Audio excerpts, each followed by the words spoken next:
En tant qu'adventistes du septième jour, nous avons reçu de Dieu l'ordre merveilleux de prêcher son évangile éternel au monde. Cela se fait par des paroles et des actions d'amour. Vous trouverez le contenu précis de ces messages des trois anges dans Apocalypse chapitre 14.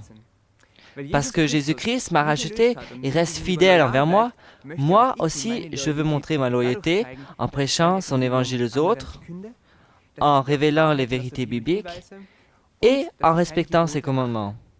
Je vois cela comme un privilège d'être un adventiste du septième jour et je remercie Dieu de m'utiliser comme un témoin vivant. Qu'en est-il de vous?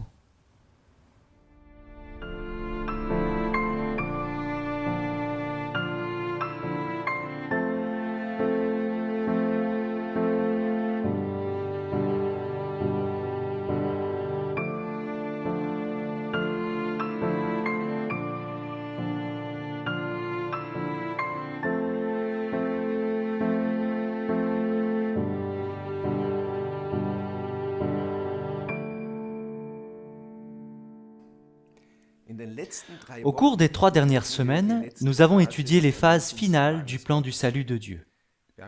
Nous avons vu dans Daniel 7 un jugement qui prend place dans le sanctuaire céleste. Dans Daniel 8, il s'agit de la justification, de la purification et de la remise en place du sanctuaire et du peuple de Dieu sur la terre. Dans Apocalypse 14, nous avons vu qu'il y a une proclamation finale, spécifique, qui révèle la vérité sur le sanctuaire céleste, la vérité sur l'adoration et sur Dieu lui-même, par un peuple sur la terre que Dieu a choisi précisément pour cette proclamation. Nous avons donc osé jeter un regard précis dans cette phase finale. Et maintenant, il est temps pour nous de prendre un peu de recul et de reconnaître en perspective la grande controverse et ce qu'elle est vraiment. Déjà, les messages des 3 anges d'Apocalypse 14 ont été ainsi placés au centre de l'Apocalypse. Il s'agit d'une vision que nous appelons la vision de la grande controverse. Dans la grande controverse biblique, il s'agit finalement aussi du sanctuaire. Comment ça? Qu'est-ce que le sanctuaire a à voir avec la grande controverse? Eh bien, en fait, tout.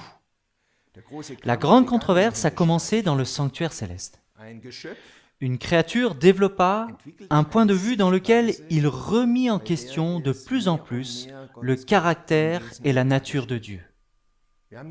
Ici, nous avons un regard sur 2 prophéties bibliques de l'Ancien Testament, dans Ézéchiel chapitre 28 et Ésaïe chapitre 14. Dans ces 2 prophéties, il s'agit d'un roi terrestre, premièrement le roi de Tyr et d'autre part le roi de Babylone. Mais de plus en plus, l'hypothèse augmente qu'ici, il y a plus en jeu que juste un roi terrestre. Ici se révèle un être, Lucifer, ou comme nous l'appelons Satan, qui a en fait attaqué Dieu. Ézéchiel 28 nous montre que le plus gros problème de Satan était de se centrer sur lui-même et de commencer à s'élever, à avoir une trop haute estime de lui. Dans Ésaïe 14, nous voyons comment il a été renversé du ciel, de l'endroit où il a été créé et où il a servi. Les 2 textes, pris dans leur ensemble, créent une intéressante contre-image du Christ. Bien que Satan lui-même ait voulu s'élever au-dessus des étoiles de Dieu, Jésus-Christ est descendu dans l'obscurité sur cette planète. Bien que Satan, comme créature, veuille lui-même se faire Dieu, Jésus-Christ, le Créateur, prit une forme humaine. Bien que Satan s'éleva, Jésus-Christ s'humilia jusqu'à la mort sur une croix. Elle ne peut manifestement pas être plus claire, cette opposition de ces 2 parties dans la grande controverse entre Satan et Christ. Après la création de la terre, Satan troubla les hommes par des doutes et des questions au sujet de Dieu.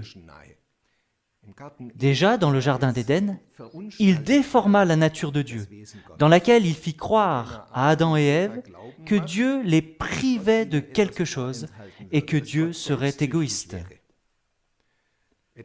Un peu plus tard, dans Job, il est dit que Satan représente Dieu comme celui qui bénit l'homme seulement si les hommes l'adorent.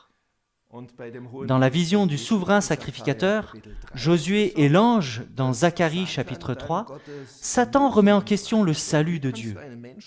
Comment peux-tu sauver un homme qui a de tels péchés? Satan finalement arrive toujours à la même question. Est-ce que Dieu agit correctement? Dieu est-il juste? C'est ainsi que Satan remet en question l'ensemble du plan du salut de Dieu et tout ce qui est illustré par le sanctuaire, le sacrifice de Jésus et le service qu'accomplit le prêtre Jésus dans le ciel. Comment Dieu va-t-il répondre à cela? Comment Dieu garantit qu'il est juste et que personne ne puisse douter en cela pendant toute l'éternité? Comment Dieu prouve-t-il son amour? La réponse est en 4 faits. Il le prouve à la croix, parce que Jésus-Christ a fait pour nous. Aucun doute à ce sujet, c'est le plus grand acte d'amour de Dieu. Et il montre qu'il est juste, car il prend sur lui les transgressions de ceux qu'il pardonne. Le jugement est un deuxième aspect dans lequel Dieu présente sa justice. Au jugement, Dieu sera justifié par le fait qu'il est reconnu juste à la fois par les êtres angéliques ainsi que les créatures qu'il juge dans la préparation du jugement et bien sûr aussi dans la sentence et son exécution.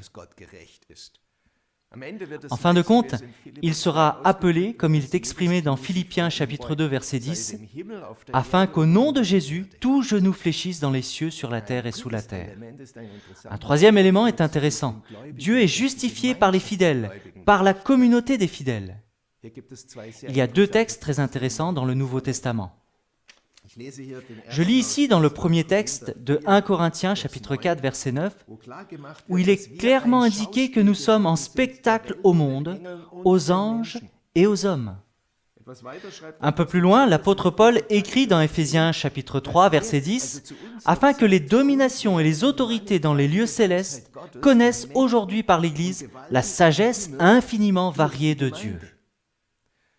Cela veut dire que nous aussi, nous allons rendre et donner gloire à Dieu à travers notre loyauté, notre fidélité dans nos vies. Oui, c'est ça le message du premier ange dans Apocalypse chapitre 14. Donner gloire à Dieu. Le christianisme, la vie chrétienne, s'appuie sur ce système ferme, que nous manifestions notre gratitude envers Dieu et nous le justifions ainsi. Il est juste quand il pardonne et sauve. En fin de compte, la plus grande révélation de Dieu ne se trouve dans aucun événement ou dans aucune créature quelconque. Elle se trouve en Jésus-Christ lui-même. C'est Jésus en personne qui nous révèle le plus clairement l'être et le caractère de Dieu. Et c'est ainsi que notre regard sur le caractère de Dieu durera pour nous éternellement. Nous ne cesserons jamais de réaliser ce que cela signifie que Dieu est juste et amour. Nous serons comblés éternellement.